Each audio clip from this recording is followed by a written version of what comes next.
Hechos, capítulo 15, versículo 1.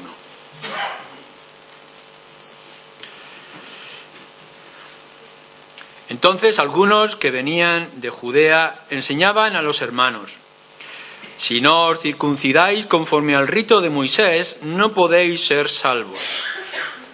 Como Pablo y Bernabé tuviesen una discusión y contienda no pequeña con ellos, se dispuso que subiesen Pablo y Bernabé a Jerusalén, y algunos otros de ellos a los apóstoles y los ancianos para tratar esta cuestión. Ellos, pues, habiendo sido encaminados por la iglesia, pasaron por Fenicia y Samaria, contando la conversión de los gentiles, y causaban gran gozo a todos los hermanos. Y llegados a Jerusalén, fueron recibidos por la iglesia y los apóstoles y los ancianos, y refirieron todas las cosas que Dios había hecho con ellos. Pero algunos de la secta de los fariseos que habían creído se levantaron diciendo: es necesario circuncidarlos y mandarles que guarden la ley de Moisés. Y se reunieron los apóstoles y los ancianos para conocer de este asunto. Y después de mucha discusión, Pedro se levantó y les dijo: varones hermanos, vosotros sabéis, como ya hace algún tiempo, que Dios escogió que los gentiles oyesen por mi boca la palabra del Evangelio y creyesen. Y Dios, que conoce los corazones, les dio testimonio dándoles el Espíritu Santo, lo mismo que a nosotros. Y ninguna diferencia hizo entre nosotros y ellos, purificando por la fe sus corazones. Ahora pues, ¿por qué tentáis a Dios poniendo sobre la cerviz de los discípulos un yugo que ni nuestros padres ni nosotros hemos podido llevar? Antes creemos que por la gracia del Señor seremos salvos, de igual modo que ellos.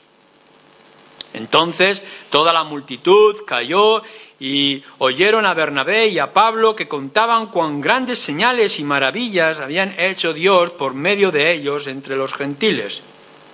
Y cuando ellos callaron, Jacobo respondió diciendo: varones hermanos, oídme.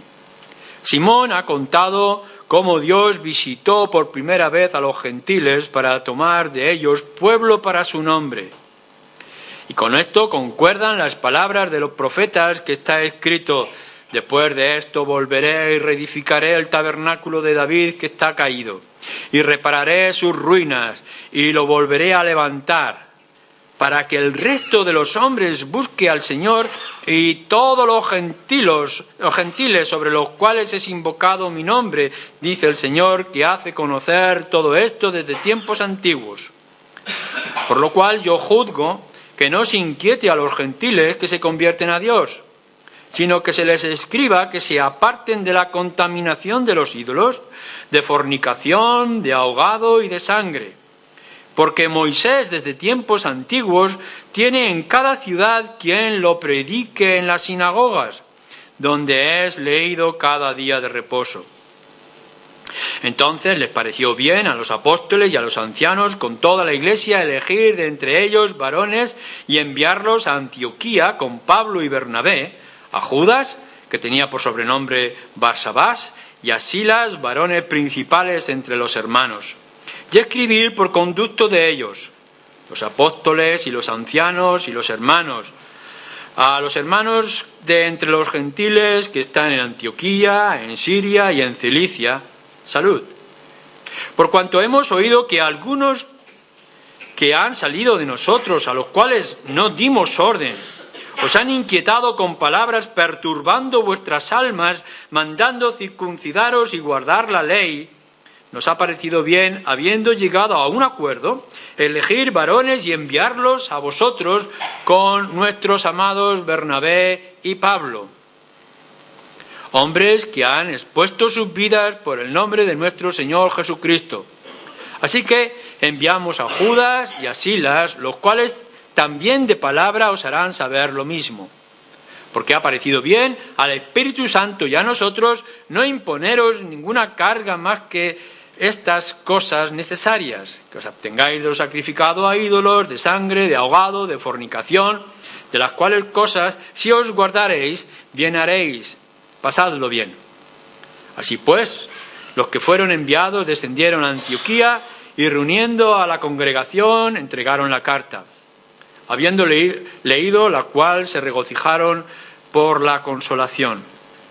Y Judas y Silas, como ellos también eran profetas, consolaron y confirmaron a los hermanos con abundancia de palabras. Y pasando algún tiempo allí, fueron despedidos en paz por los hermanos para volver a aquellos que los habían enviado. Mas a Silas les pareció bien el quedarse allí. Y Pablo y Bernabé continuaron en Antioquía enseñando la palabra del Señor y anunciando el Evangelio con otros muchos. Vamos a pasar ahora a nuestra carta que estamos viendo en Gálatas, capítulo 2. Y vamos a leer los primeros 5 versículos.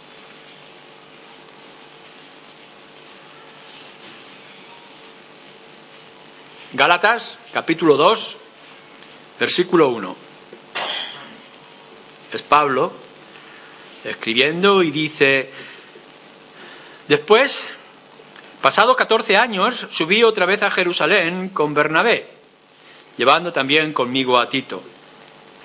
Pero subí según una revelación, y para no correr o haber corrido en vano, expuse en privado a los que tenían cierta reputación el Evangelio que predico entre los gentiles. Mas ni aun Tito, que estaba conmigo, con todo y ser griego, fue obligado a circuncidarse.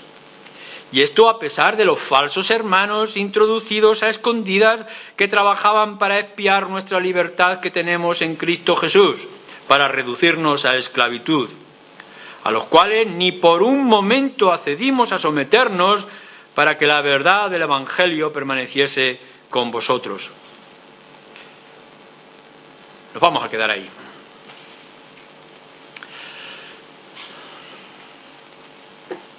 En estos días habéis podido oír, seguramente también ver, en diferentes lugares de la ciudad y de nuestro país en particular, gente que sale con sus procesiones, acompañando a sus imágenes diferentes, recordando todo lo que es acerca de la muerte de nuestro Señor Jesús y hoy en particular de la resurrección.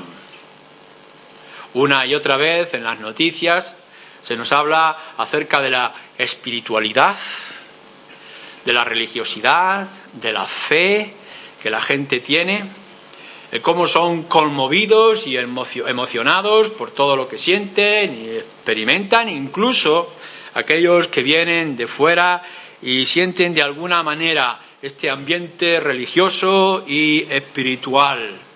Nos están diciendo cuán bueno es el poder tener una representación y poder salir delante de ellas, poder reconocer y que nos hablen a través de estas imágenes, la necesidad para fortalecer nuestra fe.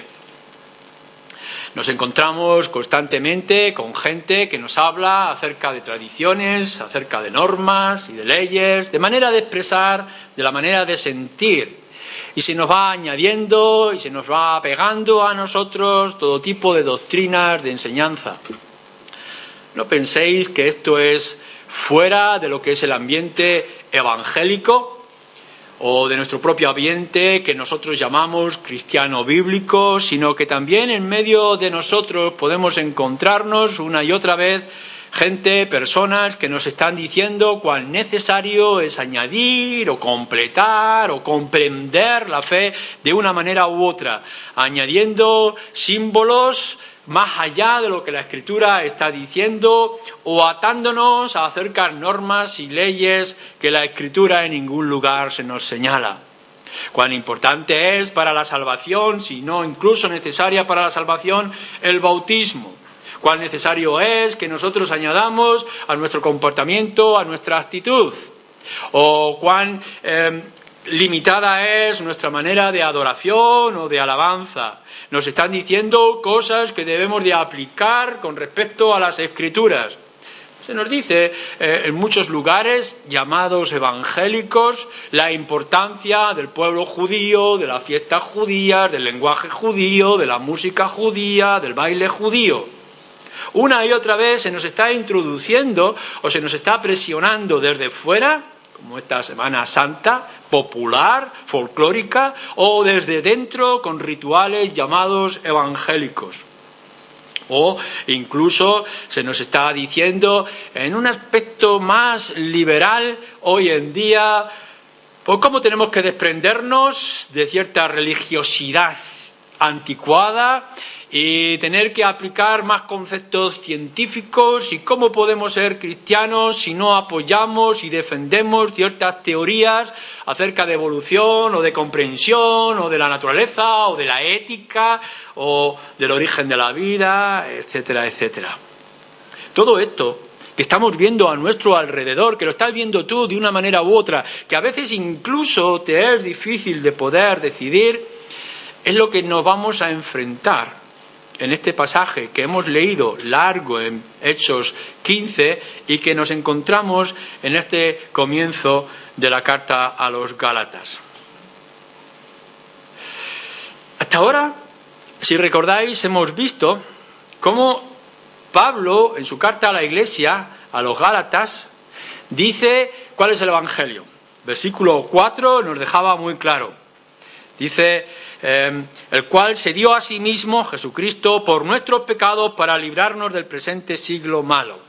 Establece el Evangelio, lo va a decir en otros lugares, lo va a repetir hasta la saciedad. Y nos dice en el versículo 7, también hemos visto, que no venga alguien, aun cuando fueran los ángeles o ellos mismos, trayendo otro Evangelio que este. Si hay alguno que añade algo a este Evangelio, sea maldito. Nos ha dicho en el versículo 12, si recordáis también, cuán importante es la conversión de cada uno de nosotros como una evidencia, entre otras muchas evidencias, para el poder del Evangelio. Que el Evangelio no solamente son palabras, el Evangelio son hechos que podamos comunicar a la gente. De tal manera incluso llega, versículo 24, que también hemos visto, que debemos de ser transformados por este Evangelio sencillo pero poderoso para la gloria de Dios. Si habéis visto todo este cuadro fantástico en estas líneas, que la podéis encontrar en cualquier otra carta de Pablo o de todo el Nuevo Testamento, aún así, Pablo tiene que entrar en un tema que es duro y difícil. Va contando de su propia conversión, dice lo que fue, lo que le ocurrió en la conversión y cómo su vida fue transformada para que muchos, cuando le veían y le oían, glorificaran a Dios. Pero nos dice algo más. Y entonces nos cuenta una historia, su historia, que como podréis ver es paralela a lo que hemos leído en Hechos 15. Si vais a casa y tenéis dos Biblias a vuestro alcance, podréis ver por una parte el libro de Hechos, capítulo 15, y por otra parte podréis seguir Gálatas. Y podréis intentar comprender lo que se está diciendo. Aun cuando hay algunos que interpretan este pasaje que tenemos en Gálatas 1 hacia adelante como el primer encuentro de Pablo en Hechos 11, primer viaje quizá a Jerusalén, entendemos por los más detalles que nos da que se está refiriendo a otro viaje posterior. Pablo nos narra su historia hasta ese momento. Son 17 años. Lo que podréis ver en estos primeros versículos, hasta el versículo 10 quizá, son esos 17 años. Desde que se convirtió, dice, su conversión en Damasco, Hechos 9, nos lo narra. Fue su viaje a Arabia, estuvo durante un tiempo, Gálatas 1, versículo 7, después vuelve a Damasco, que fue donde se convirtió, de allí le traen su primera visita a Jerusalén tras la conversión, ya habían pasado 3 años, estancia, después que tiene que marcharse porque había alguna turbulencia o incomprensión en Jerusalén por este hombre tan conocido que se había convertido, se va a Cesarea, a Tarso, Siria, Cilicia, todo esto lo podemos ver, libro de Hechos 9, también en estos versículos de Gálatas, hasta que Bernabé, quizá por la dirección de la iglesia en Jerusalén, que ha ido a Antioquía porque se ha oído que gente se está convirtiendo, va a Antioquía, ve la situación y dice, a esta iglesia es necesario un hombre como Saulo, como Pablo de Tarso. Y va allí, lo busca, lo trae y ambos empiezan a enseñar en Antioquía. El crecimiento es tan espectacular en Antioquía, una iglesia gentil, griega o de fuera del contexto judío, que resulta que empiezan a hacer viajes misioneros y la gente se empieza a convertir en otros lugares y crea un revuelo. No es lo mismo, están pensando algunos en Jerusalén, no es lo mismo que se conviertan unos cuantos en Antioquía a que empiece por todo alrededor del mundo conocido predicando el Evangelio y la gente se convierta. Así que hay alguna alteración, algún temor y conflicto. Después de este viaje misionero, entran algunos a la iglesia de Antioquía, empiezan a dar otra enseñanza diferente, hay un revuelo en el cual deciden, esto hay que pararlo, hay que solucionarlo. Y es aquí donde viene, capítulo 2, versículo 1, en adelante, Hechos 15. Pablo, Bernabé, con otros de Antioquía, se acercan a la iglesia en Jerusalén, congregan a los líderes y empieza el concilio, una reunión de creyentes de diferentes lugares con todos los apóstoles presentes, o la mayoría de los apóstoles presentes en aquel lugar, los líderes de la iglesia de Jerusalén y toda la congregación.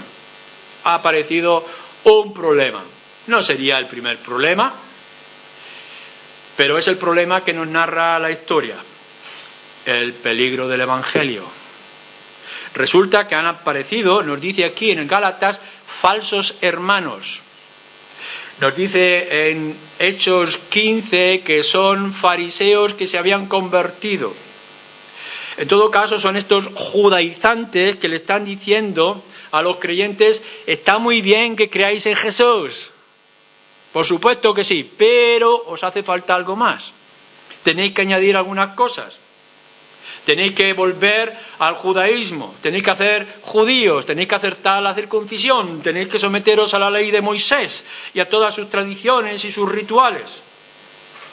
Esto enfurece enormemente a Pablo y Bernabé, altera la comprensión de la iglesia de Antioquía, que tanto dependía de Jerusalén, que han enviado a argumentar y a defender la causa del Evangelio. Estamos en una situación, el concilio de Hechos 15, el encuentro de la iglesia es fundamental, que lo entendamos no solamente en el tiempo de Pablo, sino que lo entendamos hoy. La iglesia de Antioquía ha aparecido en un contexto totalmente gentil, pagano. La mayoría de todos ellos se han convertido a través de un contexto totalmente diferente del Evangelio. Hubo necesidad de una revelación en el mismo Pedro para que Pedro pudiera entender que ahora el Evangelio era para todos los hombres y para todas las mujeres y no solamente para los judíos. ¿Recordáis también en el libro de Hechos esta experiencia de Pablo, de Pedro? Tal es así que entonces la iglesia de Antioquía, ante estos falsos hermanos que le están introduciendo elementos nuevos a la proclamación del Evangelio, deciden enviar a un grupo de representantes. Fijaros cuando nos dice Gálatas los que van. Por una parte va Bernabé, había venido de Jerusalén, era del contexto judío, es el que había organizado a los creyentes en la iglesia en Antioquía, tenía todo lo que era el entendimiento judío y el origen en Jerusalén. Saulo, el judío griego, medio griego, que había alterado el mundo, pero que había traído tal enseñanza y poder del Evangelio. Y a Tito, una respuesta, nos dice que era griego convertido. Así que envían a estos tres, quizá alguno más, a este primer encuentro en la iglesia de Jerusalén. Momento crucial y clave para el Evangelio. No paséis por el libro de Hechos y el capítulo 15 con rapidez. No paséis por estos versículos que tenemos en el segundo capítulo de Gálatas con ligereza. Porque este momento es crucial. Implica muchas cosas. Por ejemplo, ¿Es suficiente la fe en Cristo para ser salvos? Vamos. La mayoría de aquel tiempo podría decir, es que simplemente por confiar en aquel hombre en la cruz vamos a ser salvos por toda la eternidad. ¿No parece esto un poco exagerado? ¿No será quizá conveniente añadir algo más a esto? ¿No pensamos que si tenemos toda la Escritura del Antiguo Testamento, dirían algunos, no es necesario incluir algunas leyes, algunas normas? ¿No se está convirtiendo esto en algo que no sería religión y nosotros tenemos que defender la religión? Y cuando hablamos de religión, ¿no estamos hablando de rituales, de alguna manera de expresión? Por supuesto que tendremos que atraer. No negamos, dirían aquellos judaizantes, no negamos que la salvación está en el Señor Jesucristo, el que esperábamos desde la antigüedad. Pero solamente la fe, dirían. Será necesario, podrían decir algunos, permanecer como judíos. Si has conocido el camino del Nazareno, si has conocido el camino de Jesús, siendo judío, no tendrás que permanecer en las normas y leyes judías, que al fin y al cabo es el pueblo de Dios. Y si no has nacido en el contexto judío, ¿qué mejor cosa que hacerte judío? Si estás en un mundo pagano, con un montón de mitologías y dioses falsos, ¿no crees que sería conveniente a la hora de dejar todo aquello oscuro y traerlos al mundo judío, el mundo bíblico del Antiguo Testamento? Son estas cosas que nos intentaban enseñar en el principio aquellos judaizantes falsos hermanos. ¿Cosas secundarias? ¿Qué más da? Podrían decir también otros. Si somos de esto, si somos de aquello, si son cosas secundarias. ¿No creéis, no pensáis que es importante que mientras tengamos a Cristo no importa lo que tengamos alrededor? ¿Qué importa si alguien se arrodilla delante de una imagen? ¿Qué importa si uno tiene que pasar por la circuncisión? ¿Qué importa si es obligado a ciertas normas y a ciertos comportamientos? Con tal de que tenga a Cristo, las demás cosas pueden pasar desapercibidas. ¿Va a afectar todo esto al Evangelio? ¿Se estaba interpretando bien el mensaje de Cristo? ¿El mensaje del Evangelio? ¿Quién lo estaba interpretando? ¿Los fariseos, que eran estrictos a la ley? ¿O estos cuantos desarrapados que han ido por el mundo sin ningún tipo de norma, predicando el Evangelio solamente en Cristo Jesús para salvación de pecadores? ¿Quién está interpretando bien el Antiguo Testamento? ¿Quién está interpretando bien la obra y la persona del Señor Jesucristo?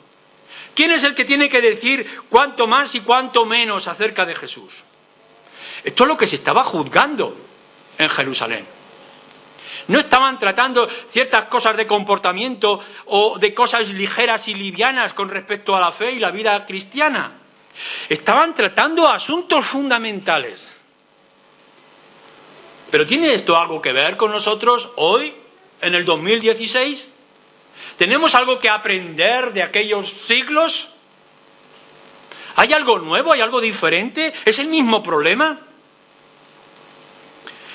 Haceros estas preguntas. ¿Qué te aportan a ti los rituales? Las tradiciones. ¿Qué aporta todo esto a la salvación y al Evangelio? ¿Es necesario que añadamos ciertas cosas?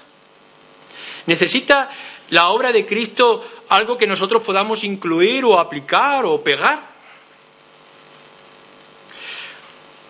¿Se puede ser evangélico, cristiano y ecuménico?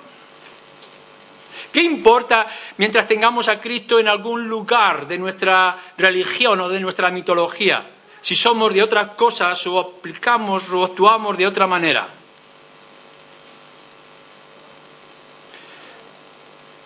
¿Tiene Dios dos pueblos?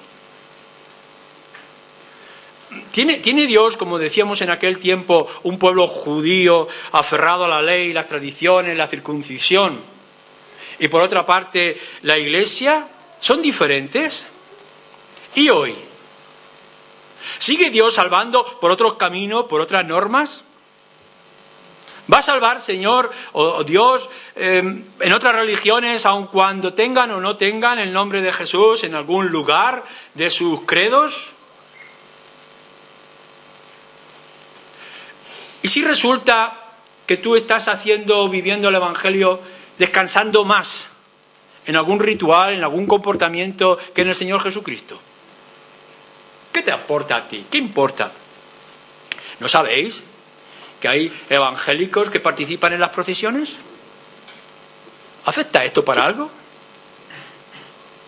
¿No podré llegar y alguien decir que cree mucho y total y completa y únicamente en el Señor Jesucristo y a la misma vez besar el manto de la Virgen? ¿Por qué no? ¿Qué afecta al que podamos ir tocando el tambor delante de una imagen de escayola? ¿O qué importa si añadimos ciertos rituales que pensamos que son esenciales para nuestra vida cristiana? ¿Hasta dónde nosotros debemos de llegar como iglesia en la defensa del Evangelio? ¿Vamos a ser tan estrictos, tan exigentes, tan estrechos? Mientras tengamos al Señor Jesucristo, ¿qué importa lo que la gente haga o diga? ¿O no haga o no diga? Lo que nos está haciendo el Evangelio es una vida ligera, liviana, o una vida estricta y religiosa y cerrada. Estamos en juego. El Evangelio sigue estando en juego. Sigue habiendo un tremendo peligro. Por una parte están aquellos que no importa cómo vivan, con tal de que tener el Evangelio en su mente o en su corazón, podrán vivir de una manera pagana. No importa. Pero tendremos aquellos otros que condenarán a todo el mundo porque no se cree y no se expresa y no se vive la fe de la manera que uno puede pensar. Y se crean posturas y actitudes. Ecumenismo, liberalidad en la doctrina y en la fe. ¿Qué es lo que nos enseña el Evangelio? ¿Qué es lo que nos trae la Escritura? Bueno, creo que podemos ver muy claro lo que fue la postura de Pablo y lo que fue la postura del concilio y de la iglesia en Jerusalén. Creo que es importante que tomemos el tiempo para meditar, no únicamente por ese momento crucial de la historia, en ese año quizá 50, 55, donde la iglesia se reunió por todas partes representando para tomar una decisión definitiva en medio de mucha confusión y de palabras. ¿Cuál era la actitud de Pablo? ¿Qué es lo que él estaba diciendo? Bueno, fijaros en el versículo 2. Pero subí según una revelación, para no correr o haber corrido en vano, expuse en privado a los que tenían cierta reputación, apóstoles y líderes, en el Evangelio, para mostrarles lo que predico entre los gentiles. Pablo se acerca a aquel lugar con una convicción. No es simplemente diciendo, bueno, hay diferentes posturas, vamos a ver cuál es la más apropiada, la estrategia, cuál es la más conveniente en estas circunstancias que estamos viviendo.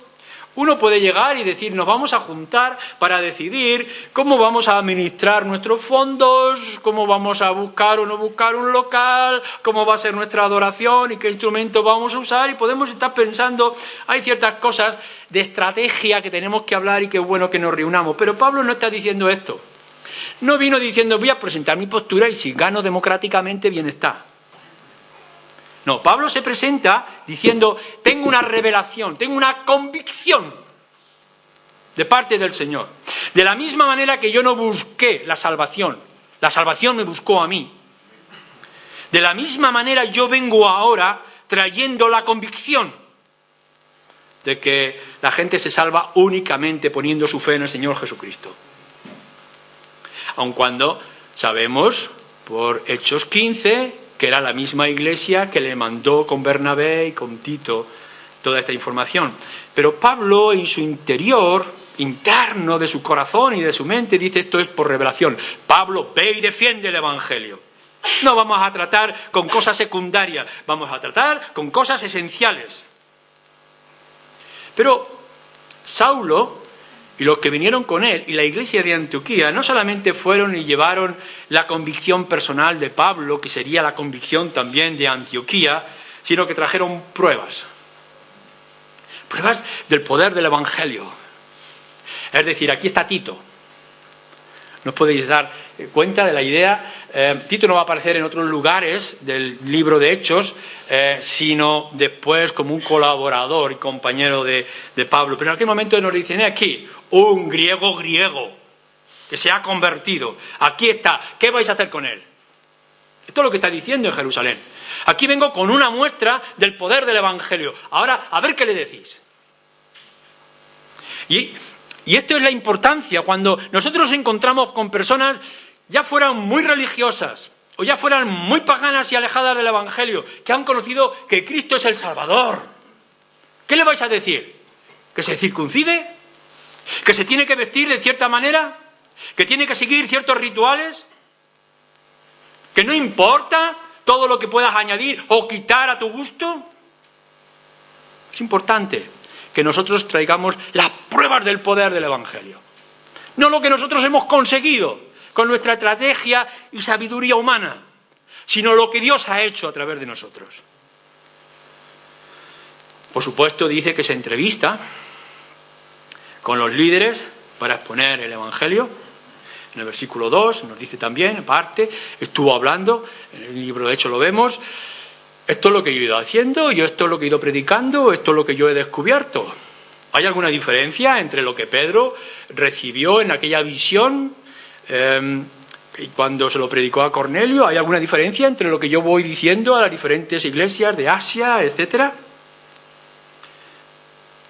Es muy importante, no únicamente que fue algo individual o personal, sino que los demás apóstoles, Pedro, Juan, el hermano del Señor, Jacobo, etcétera, estaban en aquel lugar. Y entonces, fijaros lo que nos dice más adelante, es una aclaración importante, versículo 4. Y esto a pesar de los falsos hermanos introducidos a escondidas que trataban para espiar nuestra libertad que tenemos en Cristo Jesús para reducirnos a la esclavitud. Algunos podrían decir, Pablo, no puedes venir con esa actitud. Si ya empiezas viniendo que nuestros hermanos, entre comillas, fariseos, que lo que quieren es volvernos a Moisés y a las estructuras religiosas del judaísmo rabínico, que vengas tú diciendo falsos hermanos. Esto no crea diálogo, no crea fraternidad, no posibilita la comunión. Pero Pablo no tiene ningún problema en decir estos son falsos hermanos. No son meros judaizantes, no son fariseos convertidos, son cristianos que aparentan ser cristianos pero que no son cristianos. Tenemos que hablar las cosas claras. Habrá otros temas que tendremos que discutir. Bueno, si yo tengo que venir más adelante, lo dice el libro de Hechos, y es conveniente por causa de la estrategia que yo tenga que hacer una ofrenda o que otros hermanos tengan que comprar o pagar sus votos, hagámoslo por la extensión del Evangelio. Pero cuando me estáis tratando acerca del Evangelio del Señor Jesucristo, que Él es el único y suficiente para salvar a los pecadores, que Él transforma la vida como Tito, como la mía y como la de otros, no me vengáis diciendo que otras opiniones, otros rituales y otras cosas son simplemente opiniones. Son falsos hermanos. Vamos, me vais a decir vosotros, si entramos en internet y cuando demos la palabra evangélico aparecen evangélicos por todas partes, esto parece un gallinero. Tanta gente hablando de Jesús, Jesús, Jesús, de todas las maneras, de todas las formas. Evangelio de la prosperidad, los rituales. Hay hermanos que incluso quieren vivir hace 500 siglos, con su manera de ropa, sin tocar la electricidad, son hermanos preciosos. Hay otros que viven en un mensaje o una apariencia totalmente pagana. Algo tienen en la fe. Gente que niega una gran parte de las Escrituras, pero al menos tienen una parte de las Escrituras. Otros que nos hacen barbaridades en sus mensajes, en sus milagreros. Sectas religiosas llamadas evangélicas, que lo podemos meter en alguna manera en nuestro grupo Ferede. ¿Y entonces qué vamos a decir? ¿Vamos a ir hablando simplemente de hermanos? ¿O tendremos que decir, parecen hermanos, pero son